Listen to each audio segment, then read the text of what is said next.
Hello, and welcome back to the Cayce Undercover live reading series. This is Lane Keller, the author. Thanks for joining us. So, we are moving to chapter 4, which of course I just had in front of me, and now I don't. So, yeah. So, as we move into chapter 4, this is where we are. Cayce has landed in Woolamalsink after her career fractured. She pushed too far into a story and paid for it, losing her newsroom, her professional footing, and the protection that proximity to power once provided. The town offers distance, but not resolution. She tells herself she's regrouping, laying low, rebuilding quietly, but the questions that cost her everything have not loosened their grip. Chapter 4 is where the pause begins to strain, where the effort to remain still collides with the instinct to keep digging. Okay, and we are going into chapter 4. Okay. They say the past is a locked room, its secret sealed behind time's indifferent door. But I've come to understand that's nonsense. The past is no such thing.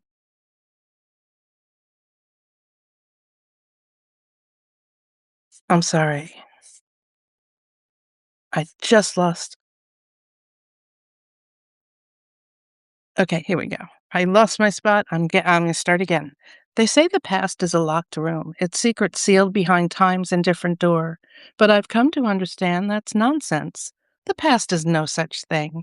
It's a restless creature that follows you through dim corridors, whispering in your ear at night, tugging at the hem of your coat when you least expect it.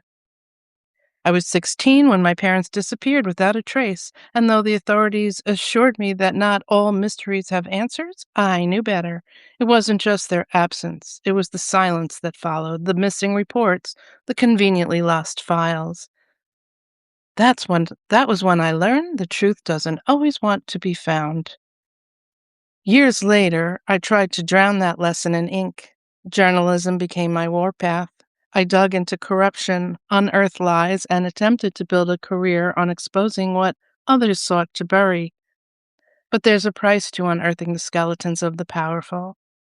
One day, they may bury you. When I fled to Wallamalsink, I thought I was choosing exile, a quiet library, a forgotten town, a self-imposed oblivion. What I hadn't counted on was that the past only stays buried until someone digs it up. The Wallamalsing Public Library didn't just smell like mildewing paper, but like an old lady's handbag mixed with Windex and Murphy's oil soap. I had convinced myself that being here was precisely what I needed: silence, books, and the illusion that life could settle into an orderly routine. It was working, too, until the old man arrived. He shuffles through the front door with a box tucked under his arm, his movements arduous, like someone carrying a basket of heavy rocks instead of what it was, a small box of old books. He is tall, with a wiry frame that is bent by age, and his clouded eyes reveal the weight of someone who spent his life knowing more things than he could possibly remember.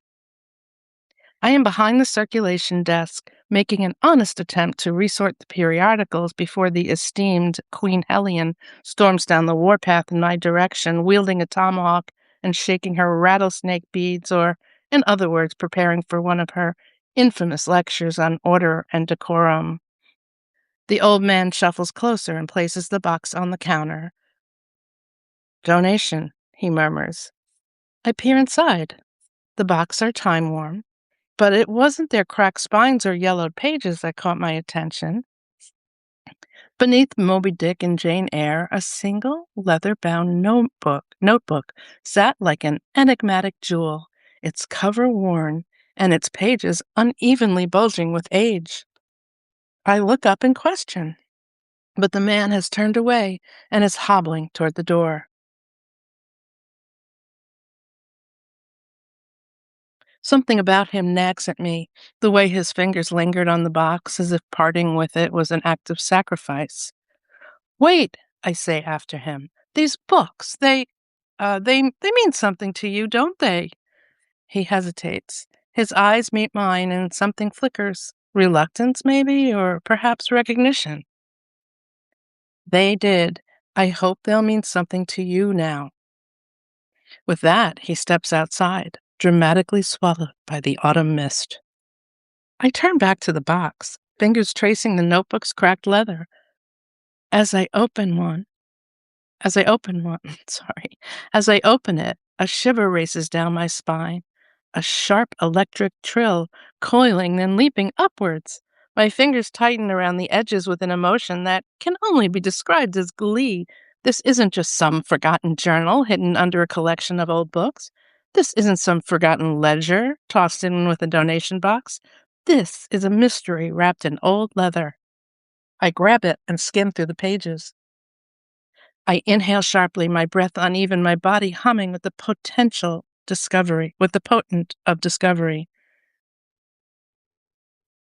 I have in my hands a mystery that seems to have been left for me specifically to unravel. Had I just been bequeathed with a real, honest to goodness Pandora's box full of golden jewels, I could not be happier. I scan the pages, devouring each phrase as if they might vanish. The Black Vein, last accessed, 1975. Extraction halted, collapse staged. I absorb the different notes, my fingertips tingling as they brush the ink-scrawled pages. The weight of the words are stitched into every line in the way the very paper seems to hold its breath. And then, a handwritten warning in faded ink, and my skin prickles. They'll come for anyone who knows. A rush surges through me. I lower the notebook for a moment. So someone might come for me? I find the thought surprisingly, elating. I quickly turn the pages. There is a photograph tucked between sheets, sepia-toned, scarred at the edges. I examine it closely. A group of 3 men pose before mine entrance, solemn-faced, their coats stiff with coal dust. And in the back, nearly lost in the shadows, stands a man whose face I instantly recognize. My heart stops.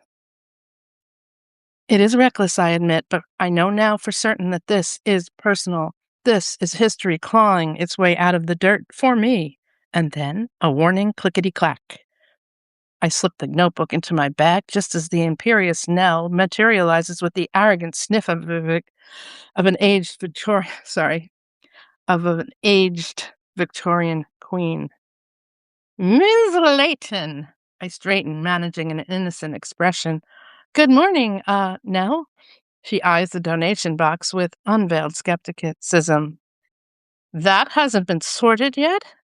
"I was just doing it," I say, grabbing Moby Dick. "Riveting collection." She lifts an eyebrow, and her eyes flick toward my bag. I hold my breath. Then, with an air transmitting that she has much better things to do than deal with peons like me, she turns on her top kitten heels and clickety-clicks away. I exhale. If Nell had gotten her hands on the notebook, it would have vanished into some bureaucratic void containing things that didn't align with her cataloging principles. I wasn't about to let that happen, not when my father's ghost has stepped out of its pages. I peer at the photo again. I don't recognize the other 3 men, although one of them is vaguely familiar. I think I may have seen him at our house. I grab my bag and slip the photo back in. I glance at the clock over the doorway and check to see if Queen Helene is around. Seeing that the stacks are now empty, I slip out the door, careful not to jangle the bells, and head out for an impromptu 9:30 a.m. lunch break. Ahead is the rusty VW I've bought for a mere $900. It's missing part of a floorboard and involved learning how to maneuver a clutch, but it was mine. My car, if you can call something this absurdly retro a car, is an Adobe Red Beetle, a rolling contradiction of nostalgia and impracticality. It probably once looked like something in 19... To me, it looked like something a 1950s housewife might have driven straight off a postcard, except that Betty, as I called her, is coated in a deep layer of dust and more than one coffee stain. The glove compartment rattles when I turn corners, the radio picks up AM only, and if I hit the dash just right, the driver's side window unsticks. But not when it rains. However it starts, it moves, and in the world I currently find myself encased in, Betty refuses to take herself seriously, which is more than I can say for most people. I start her up, patting the dashboard as she chokes. Then I stop. What am I doing, fleeing during the workday and jeopardizing my job like this, a job I need? What did I think I could get out of all this? Why not just wait until evening to look into the things the notebook was bringing up? Hell no. Anyway, it's just for fun, I tell myself. A much needed diversion.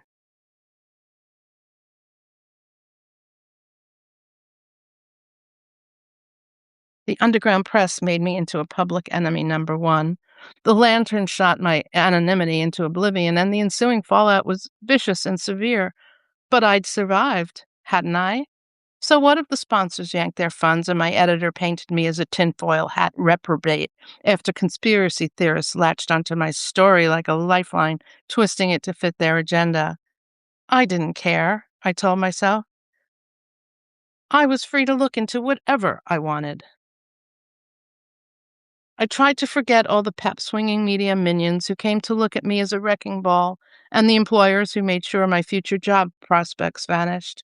I am still alive, aren't I? Hadn't I survived in spite of them? I was making a good try of it, anyway. Overnight, colleagues had ghosted me, and as I went from respected journalist to cautionary tale, I'd made a break for it. I admit it. I got out of there faster than a philandering politician surprised by paparazzi, faster than the disappearing integrity of news outlets controlled by power and money. I ran and didn't look back. I said goodbye to the inbox full of rejections, to the headlines warping my name into a punchline, to the embarrassed looks in newsroom hallways where whispers echoed warnings. Don't end up like her, not like Cayce Layton. Yes, I ran to Wallamulsank, to a town whose claim to fame is tubing on the Delaware Water Gap and a handful of winter ski slopes dotted with boxy brown condos dubbed resorts. A place where city escapees sip $8 cider in pop-up gastropubs and exclaim over the discovery of such a historic little town. One they'll air in historic little mining town, one they'll Airbnb into oblivion. And me, I'd like to say I had a grand plan, that I was biding my time, waiting for the perfect moment to reemerge stronger, sharper, and untouchable. But the truth? I just needed a place where my mistakes couldn't find me. That was until now. I glanced at my bag, which held the notebook, and with an unexpected rise of anticipation, pressed the gas. So yes, I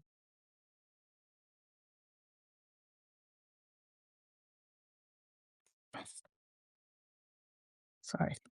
So yes, I'd packed up and left, trading skyscrapers for trees and deadlines for the meandering rhythm of the place my parents had once called home. As a child, Wallamulsink provided refuge before my security had been shattered by the grand missing persons event, that is. As they say, the system can find a typo in a headline faster than it can find a missing parent.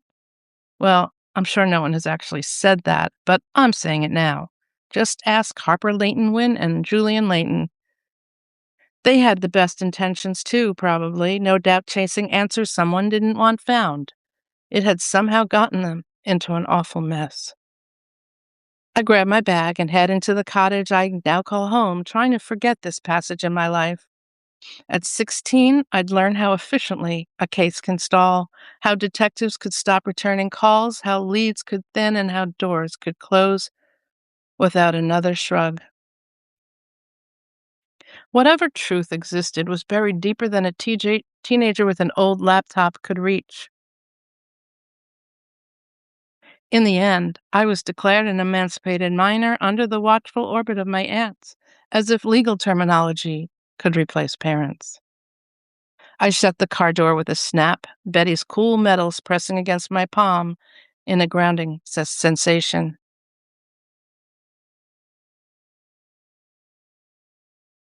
In my hand, my bag containing the notebook feels heavy, a weight of expectation, of history, of something that is meant for me to uncover.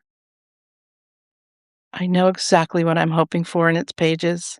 Some clean, unrefutable truth, neatly laid out in black and white. A map, a confession, a perfectly preserved answer waiting to be shared with me. Something that says, this is what happened, this is why, this is where they went. But what if it doesn't tell me anything at all? What if it's just the ramblings of some long dead miner, his paranoia preserved in scribbles and symbols that mean nothing? Worse, what if it confirms the thing I've spent nearly 20 years trying not to believe, that my parents were just unlucky and that their disappearance was just some inexplicable tragedy? I shoved these thoughts down deep as I entered the house, as I entered the cottage, distracted suddenly with the worry of how to explain my overly early luncheon break to the Duchess of the Dewey Decimal System herself, which, frankly, sounds about as fun as explaining existential dread to a cat. Like, oh, sorry, Whiskers, but nothing we do matters in the grand scheme of the universe. Also, no, you can't have any more catnip because it makes you roll off the furniture like a tragic poet who just realized existence is futile and is now being dramatic about it. There's no way Nell would have noticed my premature departure and marked it on my list of grand demerits. My missing hours from the library work tally will no doubt be forever inscribed on her mental list of infractions I have committed. Located right between tending to I have committed, located right between tending to sentimentalize books and breathing too loudly in her presence.